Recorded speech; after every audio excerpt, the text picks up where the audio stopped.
मोहन जी, ऐसा नहीं है। लगातार पार्लियामेंट में भी, लगातार लोकसभा में भी, सड़क में भी कांग्रेस पार्टी ने इसको लेकर आंदोलन किया था।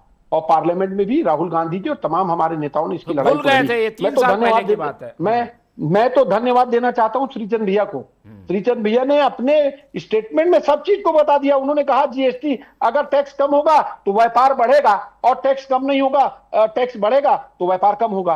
तो टैक्स कम मतलब इन 8 सालों में छत्तीसगढ़ के व्यापार को कम करने में अगर किसी का योगदान है तो भारतीय जनता पार्टी की केंद्र सरकार को है। नहीं, उसके बाद दूसरी भी तो महत्वपूर्ण टैक्स आ बात, रहा है। अनिल अनिल अनिल जी इस बात को कह रहे थे कि छत्तीसगढ़ में नहीं, आप ये 2018-2023 बताइए, में सिर्फ कांग्रेस छत्तीसगढ़ की में सरकार टैक्स की के पास दरें पैसा ज्यादा नहीं थी था, क्या? बजट नहीं था। नहीं, ये बजट नहीं दरें था। सिर्फ अरे छत्तीसगढ़ में अनिल ज्यादा जी, थी क्या मेरे 2 भाई? साल करो 2 साल का अनिल जी, 2 साल कोरोना का भयावह स्थिति था पूरे देश के अंदर में। आर्थिक स्थिति स्टेटों की क्या थी आपको मालूम है? उसके बावजूद छत्तीसगढ़ में आर्थिक स्थिति पे संकट नहीं आया। लोग मकान, दुकान, व्यापार खुले तौर पर ताकत से कर रहे थे, क्योंकि हमारी सरकार ने उन मूल लोगों को पैसा दिया जो पैसा बाजार में आया। ये पैसा स्टॉक नहीं हुआ, ब्लैक मार्केट पैसा ब्लैक में नहीं रुका। अभी हमने पैसा किसानों बाजार को में नहीं आ रहा क्या? दिया। हम 3100 रुपए धान खरीद रहे हैं, क्या बाजार में पैसा नहीं आ रहा? महतारी वंदन योजना का पैसा नहीं आ रहा क्या? तेंदू पत्ता तोड़ने वालों का पैसा बाजार में नहीं आ रहा? गलत बात है कि जल्दी एक सवाल करिए ना, आखिरी कुछ मिनट है। 2023 के बीच में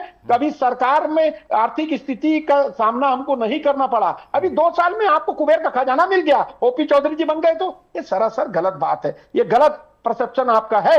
जिस प्रकार मैं तो सरकार का हिस्सा था, हमने कभी इस बात को नहीं देखा कि सरकार को पैसा देने की स्थिति नहीं थी। देखिए, कुल मिलाकर मैंने आपको कहा, लौट के बुद्धू घर को आए, यही बात अगर 8 साल पहले कर जाती